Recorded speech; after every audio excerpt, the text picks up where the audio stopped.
여러분 혹시 이런 사람 만난 적 있으신가요? 말없이 멀어지고 감정 표현 없이 조용히 사라지는 사람. 연락을 끊고 이유도 말하지 않고 어느 날 갑자기 차가운 말 한마디만 남긴 채 등을 돌리는 사람. 우리는 그런 사람을 보며 이렇게 말을 합니다. 저 사람 회피형이야. 하지만 정말 그 사람이 회피형일까요?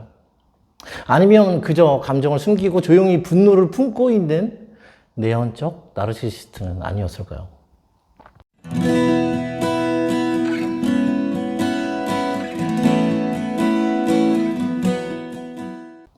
겉으로 보면 서로 비슷하지만 내면은 완전 다른 두 감정 구조.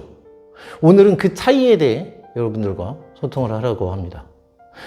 회피형은 흔히 감정을 싫어하는 사람, 거리를 두는 사람으로 인식이 되지만 사실 그보다 더 깊은 전략이 숨어 있습니다. 이들은 어릴 적부터 혼자 있는 것이 당연했던 아이였습니다. 바쁜 부모, 감정을 받아주지 않는 양육자, 혹은 울지 마, 너 스스로 해.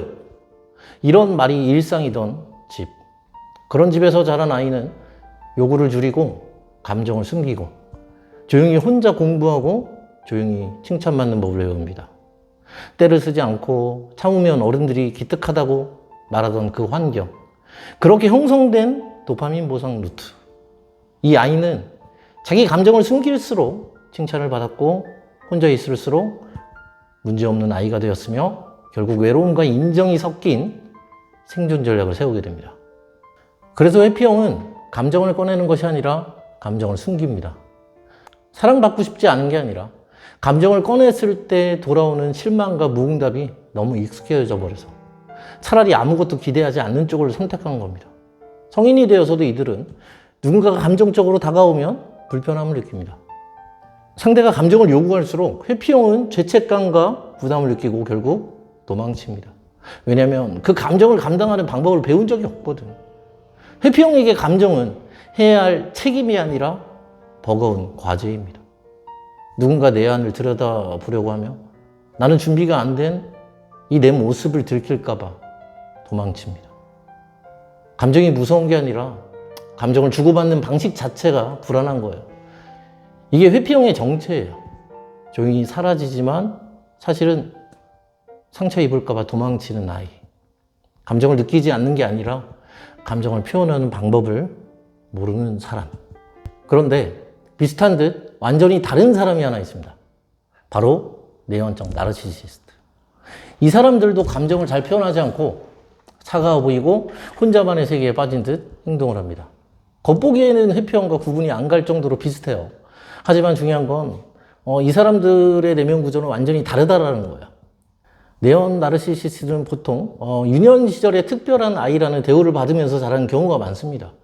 부모의 사랑을 많이 받고 그리고 보호를 받고 오냐오냐 자란 그런 환경. 겉보기에는 안정적인 성장 배경 같지만 문제는 이 사랑이 있는 그들의 내가 아니라 기대에 부응하는 나일 때만 주어졌다는 겁니다. 착하고 잘하고 눈치 보고 부모 말을 잘 들으면 칭찬을 받고 울거나 거슬리면 외면을 당합니다. 그렇게 감정은 억제되고 기대에 맞춰진 가면을 쓴 아이로 자라나게 됩니다. 이 아이는 세상이 자신을 좋아할 거라 믿고 그렇게 자랍니다. 하지만 학창시절 사회생활 그리고 연애에서 처음으로 거절을 당하거나 왕따를 당하거나 기대만큼의 인정을 받지 못하게 될 때 처음으로 세상은 자신을 특별하게 대해주지 않는다는 사실을 깨닫게 됩니다. 바로 이 시점이 내연적 나르시시스트의 전환점입니다. 상처는 컸고 자존감은 꺾였으며 세상에 대한 분노는 내부를 향하게 됩니다. 겉으로는 여전히 조용하고 예의 바르게 살아가지만 마음속에 억울함과 복수심이 쌓이기 시작을 합니다. 그래서 사랑을 주고받는 방식도 뒤틀립니다. 누군가가 나를 떠날까봐 그래서 두려운 게 아니라 누군가가 나를 무시했을 때 그리고 내 자존심을 건드렸을 때 보이지 않는 방식으로 복수를 하려고 합니다. 연락을 끊고 침묵하고 아무렇지 않은 척하며 사라집니다. 상대는 이런 모습을 보고 회피형이라 이렇게 착각을 해요. 하지만 이건 도망이 아니라 전략입니다. 상대가 나를 궁금하게 만들고 결국 다시 돌아오게 만들려는 감정 조작. 이건 불안의 그런 회피가 아니에요. 우월감 회복의 장치입니다. 결정적인 차이는 여기에 있습니다. 회피형은 감정의 상처가 받을까봐 도망을 치고, 네온 나르시시스트는 자신의 이미지가 상처를 받게 되면 복수를 합니다. 회피형은 연락을 끊지만 궁금해는 안 해요. 그러나 네온적 나르시시스트는 연락을 끊고 상대가 나를 궁금해하기만을 기다립니다. 그리고 회피형은 감정 자체가 무서워서 도망을 치고, 네온 나르시시스트는 감정을 도구로 써서 우위를 되찾으려고 합니다. 그래서 재회 접근도 완전 달라집니다. 회피형에게는 부담 없는 편안함과 감정 없이 다가오는 거리두기가 굉장히 효과적이에요. 반면에 네온 나르시시스트는 잊혀질 위기감 그리고 자존심 자극이 굉장히 효과적입니다. 이 둘을 여러분들께서 구분을 못하게 된다면 관계는 반드시 꼬이게 되는 거예요. 상대는 그냥 조용한 사람이 아니라 완전히 다른 전략으로 여러분을 보고 있는 겁니다. 그리고 그걸 이제 이해하는 순간 여러분은 상대의 진짜 감정을 처음으로 볼 수 있게 되는 거예요. 사람들은 둘 다 감정 표현이 없다는 공통점만 보고 쉽게 오해를 합니다. 회피형은 성장 과정에서 감정을 드러내면 위험하다는 걸 배운 아이들이에요. 어릴 때 울면 혼났고, 힘들다고 말을 하면 짜증을 냈던 부모님, 또는 자기 감정을 표현할 공간조차 없던 그런 환경. 그러다 보니까 감정을 표현하는 대신에 억누르고 그 고립 속에서 조용히 인정받을 길을 택하게 됩니다. 특히 혼자서 공부를 하거나 울지 않고 참고 견딜수록 어른들은 너 착하다, 대견하다 이런 칭찬을 합니다. 이게 도파민 보상 루트를 만들어냅니다. 결국 감정을 표현하는 대신에 억제하는 게 사랑받는 방식이 되고, 억눌림은 바로 보상과 연결된 구조가 됩니다. 그래서 회피형은 연애를 할 때 처음엔 천천히 다가오지만 감정이 깊어지면 깊어질수록 도망치기 시작합니다. 왜냐하면 가까워질수록 상대는 진짜 자신을 보게 되고 자기 안에 결핍이 들킬까 봐 무서워지는 거예요. 이때 이 사람은 감정을 자르는 것이 아니라 자신의 무너짐을 막는 방어를 택하는 겁니다. 그리고 미안해서가 아니라 감정이 무너지는 게 너무 두려워서 스스로를 거리를 둡니다. 이 사람은 사랑이 싫은 게 아니라 감정이 커지는 걸 견딜 그런 힘이 없는 겁니다. 그래서 침묵은 공격이 아니라 회피형에겐 방어입니다. 반면 네온 나르시시스트는 전혀 다른 이유로 침묵을 선택합니다. 이들은 보통 유년기에 오냐오냐 받으며 사랑을 받고 그렇게 자랐습니다. 부모가 감정 표현을 예뻐해주고 넌 특별하다 이렇게 키웠어요. 그런데 문제는 학창시절 혹은 사회 초년생 시절에 찾아오게 되는 거거든요. 친구들에게 무시를 당하거나 왕따를 당하거나 혹은 실패를 경험하면서 자신이 산산이 부서집니다. 이때 그들은 내가 특별하지 않다는 이 사실에 분노를 하고 그 감정을 겉으로 드러내기보단 안으로 가둬버립니다. 억눌림과 무력감이 서서히 쌓여가면서 그 감정은 결국 복수심으로 변해갑니다. 이들은 감정을 드러내지 않으면서도 머릿속에선 계속 상대를 평가하고 통제합니다. 착한 척, 예시 많은 척. 그렇게 하면서 사실은 너는 나를 무시했지. 언젠간 내가 너를 무릎 꿇게 할 거야. 이런 감정이 서서히 쌓이게 되는 거예요. 그러다 관계가 어느 정도 안정되고 자신이 감정의 주도권을 가진다고 느끼면 본색을 드러냅니다. 말 한마디로 상대를 무시하거나 사소하게 공격을 하거나 날 무시하지 마 라는 식으로 기싸움을 겁니다. 본인도 잘 모르게 자기 안의 원한과 이 불안을 외부로 흘리기 시작하는 겁니다. 네온나르는 자기가 열등하다라는 걸 들키는 걸 죽도록 싫어합니다. 그래서 착한 사람 이미지로 위장하고 관계를 끊을 때도 침묵을 택합니다. 그런데 그 침묵은 단순한 회피가 아니라 복수의 침묵일 수가 있다는 거예요. 자기가 먼저 사라졌지만 사실 상대가 자기에게 실망했거나 무시했다고 느끼면 복수의 타이밍을 기다립니다. 상대가 먼저 불안해지거나 자기를 다시 찾게 될 때 그제야 후보링을 시작합니다. 이건 사랑이 아니라 자기의 균열을 복구하려는 심리전이에요. 자, 여러분. 회피형과 네온 나르시시스트는 대처 방법이 완전히 다릅니다. 회피형은 감정적 편안함과 예측 가능한 안정감을 주면 서서히 돌아옵니다.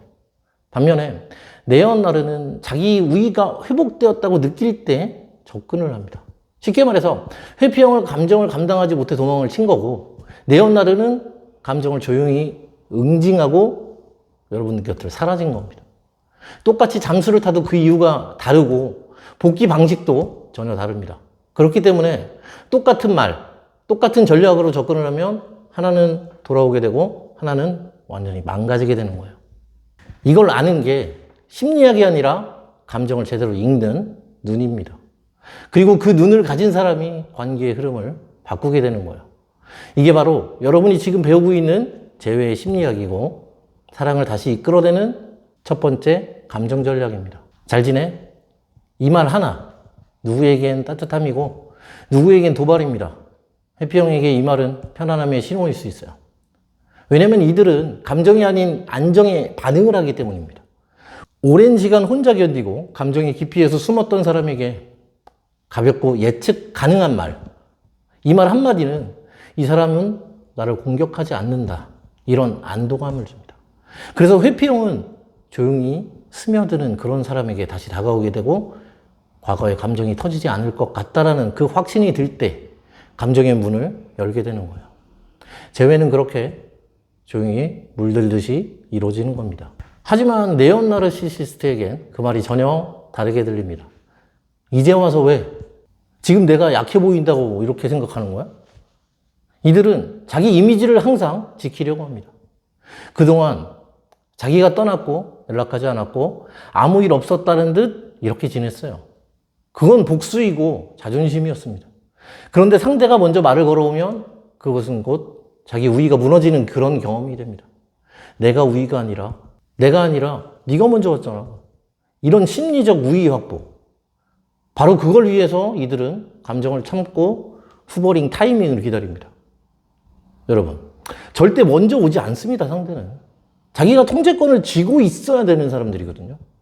그래서 전략은 완전 달라져야 돼요. 회피형은 가볍게, 안전하게, 천천히가 핵심입니다. 반대로 네온나르는 결핍, 불안, 자존감 자극, 이게 바로 중심이에요.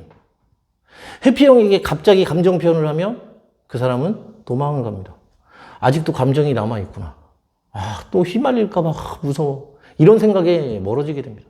하지만 네온나르에겐 오히려 약간의 무관심, 조금의 변화, 나 없이도 잘 살고 있구나라는 이런 인상을 심는 게 굉장히 효과적이에요.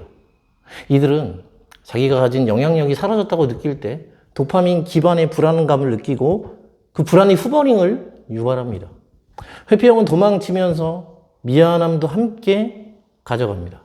그 미안함은 시간이 지나면 부담이 되고 그 부담감은 다시 거리감으로 굳습니다. 그래서 이들은 상대가 편해질 때 진심이 사라졌다고 그렇게 느낄 때 그때서야 부담이 없는 관계를 다시 떠올립니다. 반면 네온 나르시시스트는 도망치면서 오히려 상대를 조종하려는 그런 판을 짭니다. 이 사람이 나 없이 얼마나 무너질까 이렇게 지켜보면서 자존감의 복수를 감정 없이 이렇게 계산을 합니다. 그래서 이들에게 너무 빠른 용서, 너무 쉬운 용납은 이 사람은 아직 나를 붙잡고 있다는 그런 확신만 주게 됩니다. 그리고 그 확신은 곧 통제의 신호가 됩니다. 회피형은 안전이 회복되면 돌아오고 네온나르는 자존감이 충족되면 후버링을 합니다. 같은 연락 없음이지만 그 뒤에 숨은 감정의 결이 전혀 다릅니다. 그래서 여러분, 감정은 말로 해석하는 게 아니라 구조를 읽어야 되는 거예요. 왜 저 사람은 아무 말도 없을까? 이 침묵의 무게를 잘못 해석하게 되면 사랑은 무너집니다. 하지만 이 구조를 정확하게 읽어낸다면 사랑은 다시 돌아옵니다. 그게 재회의 시작이에요. 감정을 설계하는 첫 번째 전략입니다. 재회를 원하는 마음 그 자체가 틀린 게 아니에요. 문제는 그 감정을 어떻게 쓰느냐입니다. 누군가는 그 감정을 이용당하고 누군가는 그 감정으로 상대를 다시 흔듭니다. 네온 나르시시스트든 회피형이든 그들은 여러분들의 감정을 들여다보며 반응합니다. 감정을 표현하면 밀고 감정을 숨기면 탐색합니다. 결국 이 게임은 감정이 아니라 감정을 다루는 기술의 싸움이에요. 감정이 많다고 실패하는 게 아니에요. 감정을 흘리는 방식이 약해서 실패를 하는 겁니다. 이제 감정을 전략으로 써야 됩니다. 회피형은 여러분들의 감정에 압도당할 때 도망칩니다. 너무 가까워지면 숨이 막히고 너무 오래 붙잡으면 스스로를 잃는다고 느낍니다. 반면 내연 나르시시스트는 여러분들의 감정을 이용합니다. 여러분이 매달리는 모습을 보고 자신이 얼마나 영향력 있는 그런 사람인지 확인을 합니다. 그리고 감정을 다 이렇게 준 사람에게 더 이상 관심을 주지 않습니다. 여러분들이 너무 쉬운 사람이 돼버렸기 때문이에요. 그러니 감정을 보여주되 넘기지 마세요. 감정을 숨기되 얼어붙지 마세요. 말하고 싶을 때는 멈추고 침묵하고 싶을 때는 미소를 지으세요. 이 사람이 내가 다 아는 사람이 아니구나라는 인식을 줄 수 있을 때 상대의 감정도 다시 움직입니다.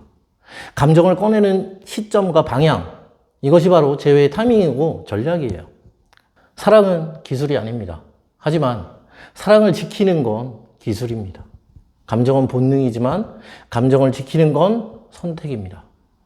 지금 여러분들 마음이 아직 그 사람에게 머물러 있다면 그건 약함이 아니에요.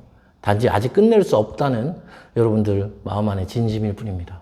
하지만 그 진심이 상대에게 다시 닿기 위해서 감정이 아니라 여러분들의 태도가 바뀌어야 돼요. 더 이상 그 사람이 나를 알아주길 바라는 그런 사람이 아니라 그 사람이 나를 잃고 그 사람이 나를 다시 알고 싶게 만드는 그런 사람이 되어야 됩니다. 여러분, 지금부터 상대에게 감정을 주지 마세요. 대신 감정을 설계하세요. 그리고 사랑을 구걸하지 마세요. 대신 사랑을 다시 탐색하게 만드세요. 그게 재회의 시작입니다. 그리고 그 감정을 다시 꺼내는 사람이 바로 진짜 관계의 주인이 되는 겁니다. 지금까지 쌓아온 이 감정의 흐름, 이제 마무리를 할 시간입니다. 우리는 회피형과 내연적 나르시시스트의 성장 배경을 통해서 왜 그들이 감정을 숨기고 상대를 통제하거나 멀어지는지 살펴봤습니다. 중요한 건 그 사람을 바꾸는 게 아니라 그 사람의 감정 전략을 이해함으로써 나의 감정 주도권을 되찾는 겁니다. 재회는 다시 붙잡는 게 아니에요. 다시 바라보게 만드는 일입니다. 그 사람이 멀어진 이유를 탓하기보다 왜 그 사람이 나에게서 도망쳤는지를 이해할 수 있을 때 비로소 그 감정의 거리를 좁힐 수 있습니다. 그 사람은 지금도 여러분을 바라보고 있을지도 모릅니다. 하지만 지금의 나는 그때의 내가 아니어야 돼요. 나를 떠났던 그 순간에 멈춰 있지 마시고 나 자신이 나를 더 깊게 이해해주는 사람이 되어야 됩니다. 그래야지만 언젠가 그 사람이 돌아왔을 때 그때 나와는 완전 다른 나로 마주할 수 있게 되는 거니까요. 회피형이든 내연 나르시시스트든 그들도 결국은 사랑을 갈구하지만 상처에 지친 사람들입니다. 그들의 상처에 내가 또 다른 상처가 되지 않도록 우리는 지금부터 다시 준비를 해야 됩니다. 감정은 기다리지 않습니다. 흐르지 않으면 썩습니다. 그리고 감정이 흐르는 길을 만드는 건 바로 나 자신의 해석이에요. 자, 오늘은 이 말을 끝으로 오늘 이야기를 마무리합니다. 그 사람의 감정을 쫓는 게 아니라 이제는 내 감정의 방향을 내가 선택하는 그런 사람이 되세요. 재회의 시작은 상대가 아니라 내가 나를 이해하고 있는가에서 출발합니다. 이게 바로 별리가 드리는 마지막 이야기입니다. 지금까지 사랑의 징검다리 TV의 별리였습니다.